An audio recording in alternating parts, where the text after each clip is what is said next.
Mas obrigado pelo convite. Na tua pessoa, agradeço também. Saúdo todos os colegas de mesa. Tá? Para ser o mais fiel possível ao tempo e contribuir com o debate, eu resolvi, peço desculpas, mas eu resolvi escrever e ler para vocês uma reflexão para ilustrar um pouco o debate que a gente está fazendo aqui nessa audiência pública. Né? Eu sabia que a gente teria aqui nessa audiência muitas estatísticas e muitos dados, então eu resolvi trazer, como psicólogo, que sou assessor técnico dos sindicatos bancários de Porto Alegre e da Federação dos Trabalhadores no ramo financeiro do Rio Grande do Sul há mais de 10 anos, eu resolvi trazer relatos do que eu vivi como profissional, como psicólogo clínico, atendendo bancários adoecidos, não só da minha região, do Porto Alegre, do Rio Grande do Sul, mas de várias outras regiões e estados do Brasil. E eu identifiquei algumas questões que são muito importantes para a gente discutir sobre o adoecimento da categoria aqui. Na minha trajetória profissional, eu descobri que de Porto Alegre a Salvador, nas capitais ou no interior, homens e mulheres, trabalhadores novos e antigos, brancos e negros, enfim, grande parte de todos os bancários adoecidos pelo trabalho expressam dores e sofrimento praticamente idênticos, o que, por lógica, não pode ser coincidência. Então, eu quero compartilhar com vocês algumas das conclusões dessa minha experiência clínica com esses bancários adoecidos e que pode auxiliar todos nós aqui a ilustrar o debate, o que está por trás dessas estatísticas, o que está por trás desses números. Então, eu vou dividir minha fala em 3 partes breves. A primeira parte, eu quero apresentar alguns pressupostos fundamentais que eu identifiquei ao longo desses 10 anos, atendendo bancários de várias partes, né, de várias regiões e de vários bancos públicos e privados. Na segunda parte, eu vou dividir em 2 tópicos. Eu quero abordar 2 dimensões causais desse adoecimento. E eu quero trazer para vocês como que essas 2 causas elas estão entrelaçadas. Uma primeira causa ela é política e social, e ela é central para a gente compreender o adoecimento da categoria bancária, que é a violação sistemática de direitos e garantias fundamentais pelo modelo de gestão dos bancos.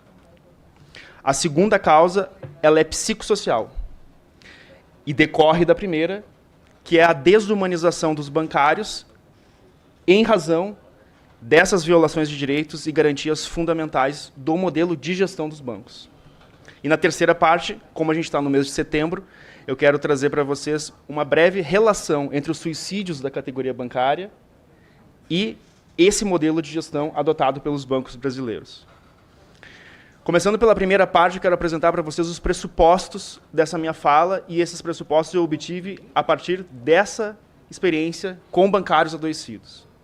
Primeiro pressuposto, o atual modelo de gestão dos bancos é inconstitucional. Do ponto de vista político e social, o modelo de gestão dos bancos não atende à função social da propriedade e, do ponto de vista psicossocial, viola a dignidade da pessoa humana, no caso dos trabalhadores e trabalhadoras bancárias. O segundo pressuposto, o adoecimento generalizado da categoria bancária não deve ser entendido como um acidente ou mera má gestão dos locais de trabalho. O adoecimento generalizado da categoria bancária é um efeito que é conhecido, é previsível e é um efeito necessário do modelo de gestão que é deliberadamente adotado pelo sistema financeiro brasileiro. O terceiro pressuposto, enquanto o atual modelo de gestão dos bancos permanecer o mesmo, o adoecimento da categoria continuará. Então, a violação de direitos e garantias fundamentais pelo modelo de gestão dos bancos desumaniza os bancários, causando esse adoecimento generalizado que a gente está vendo e que a gente está debatendo aqui. Agora eu já entro na segunda parte da minha fala, que eu quero apresentar, então, aprofundar essas 2 causalidades. A primeira causalidade, que é como que essa violação de direitos e garantias fundamentais pelo modelo de gestão dos bancos ocorre, e a segunda, apresentar as repercussões psicossociais dessa violação desses direitos e garantias fundamentais. Primeiro tópico, então, como ocorre essas violações de garantias e direitos fundamentais dos bancários. Do ponto de vista político e social, o modelo de gestão dos bancos atual viola, sobretudo, os fundamentos do próprio Estado Democrático de Direito, que dentre esses fundamentos está a dignidade da pessoa humana. O assédio moral organizacional, institucionalizado como uma estratégia de gestão por medo, estresse e injúria, é uma violação clara e explícita da dignidade da pessoa humana. Segundo, O modelo de gestão dos bancos também viola os objetivos fundamentais da República Federativa do Brasil, especialmente a promoção do bem-estar de todos, sem preconceitos ou quaisquer formas de discriminação. A gente vê isso principalmente no tratamento que o sistema financeiro e que os bancos dão aos bancários adoecidos e afastados pelo trabalho, enquanto estão adoecidos e quando retornam para o trabalho. Terceiro ponto de violação de direitos e garantias fundamentais: o dever individual e coletivo de cumprir a função social da propriedade. É violado pelo sistema financeiro sistematicamente em vários exemplos, mas um deles que é fundamental e que a gente está vendo hoje, que é atual, é o fechamento de agências, especialmente agências em locais de populações mais carentes, mais vulneráveis e que têm menos acesso ao mundo digital.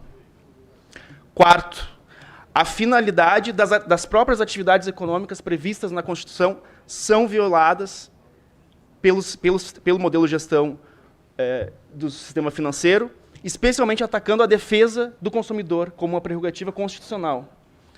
Principalmente o modelo de gestão que estimula, muitas vezes de forma indireta, mas muitas vezes de forma direta, vendas casadas, forçar a venda através de práticas ilícitas de produtos que são inúteis ou muitas vezes, no mínimo, maléfico à população, especialmente à população carente, que é o principal alvo desses produtos comercializados.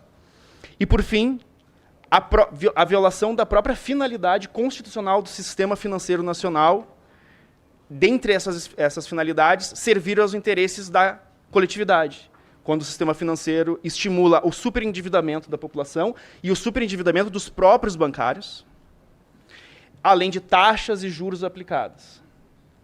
Ou seja, para concluir essa parte, esse tópico, a violação de direitos e garantias fundamentais pelo modelo de gestão dos bancos lesa os bancários e, ao mesmo tempo, ao lesar os bancários, também lesa a população. Isso decorre desse modelo de gestão, dessa população, inclusive, que é alvo desse modelo de gestão, tanto os bancários, mas isso também traz um aspecto do adoecimento da categoria bancária que é muito relevante, que é o adoecimento ético. Os bancários sabem que estão lesando a população, muitas vezes a população carente, e adoecem por isso, por estar contrariando seus próprios princípios. E agora, eu entro já no segundo tópico, que seriam, então, as causas psicossociais do adoecimento generalizado da categoria decorrentes desse processo anterior. O modelo de gestão dos bancos não é adoecedor porque causa depressão, ansiedade ou burnout. O modelo de gestão dos bancos é adoecedor porque desumaniza seres humanos. É a desumanização dos seres humanos que causa depressão, burnout e ansiedade. A desumanização institucionalizada pelo modelo de gestão dos bancos tem vários aspectos. E eu quero aqui me deter apenas um aspecto que eu considero ser o responsável pelos casos mais graves que eu já atendi na minha prática clínica. E os casos mais graves aferidos por casos de pessoas que estiveram com ideação suicida ou tentaram efetivamente suicídio. Então, como que a gestão dos bancos desumaniza os bancários e como que ela ataca essa dimensão tão fundamental da vida dos bancários, atacando e destruindo os projetos de vida dos bancários. E aí eu quero me aprofundar nisso, porque essa aqui é justamente a contribuição que eu acho mais inovadora desse nosso debate aqui, até esse momento, né? Essa desumanização, através da destruição dos projetos de vida do bancário, se dá através de 3 pontos. O primeiro ponto, a gente precisa compreender que uma parte importante do adoecimento perpetrado pelos bancos decorre da destruição de uma dimensão que ela é constitutiva da natureza humana, que é a temporalidade. Vou explicar o que é a temporalidade. A temporalidade é uma das características fundamentais que distingue o ser humano de outros animais, que é nada mais e nada menos do que o entrelaçamento e a relação que nós temos com o nosso presente, o nosso passado e o nosso futuro. O que nos torna propriamente humanos é termos presente essas 3 dimensões. E a gente, inclusive, pode identificar que qualquer situação que é capaz de destruir ou mesmo deteriorar uma dessas nossas dimensões temporais, o nosso passado, o nosso presente ou o nosso futuro, já é por si só adoecedora. A saúde de uma pessoa, inclusive, pode ser aferida pela qualidade com que ela vivencia o seu presente, o seu passado, e eu já estou concluindo, o seu presente, o seu passado e o seu futuro. E o que eu vi na minha prática clínica até hoje com a categoria bancária, especialmente com os bancários adoecidos, é que eles têm os seus projetos de vida, os seus projetos de futuro destruídos por esses modelos de gestão que violam sistematicamente direitos e garantias fundamentais. E essa destruição desse projeto de vida se dá na destruição dos 3 tempos dos bancários. A subtração do presente através de metas que não só são inatingíveis, mas que, se eventualmente forem atingidas, é porque elas obrigaram os bancários a extrapolarem a sua jornada de trabalho. Seja extrapolando pela permanência do bancário na sua atividade laboral, que é algo visível, mas algo que muitas vezes não é visível, que não é a permanência do bancário no trabalho, mas é a permanência do trabalho no bancário. Ou seja, uma invasão que pode ser efetiva através de mensagens de WhatsApp, ligações, ou que pode ser simplesmente simbólica, que é a ocupação dos pensamentos do bancário nos seus momentos de lazer, de férias, de retiros e etc. O presente do bancário ele é subtraído pelo modelo de gestão dos bancos. Os bancários não têm presente. Mas não acaba aí. A destruição da temporalidade dos bancários. Os bancários também têm a subtração do futuro.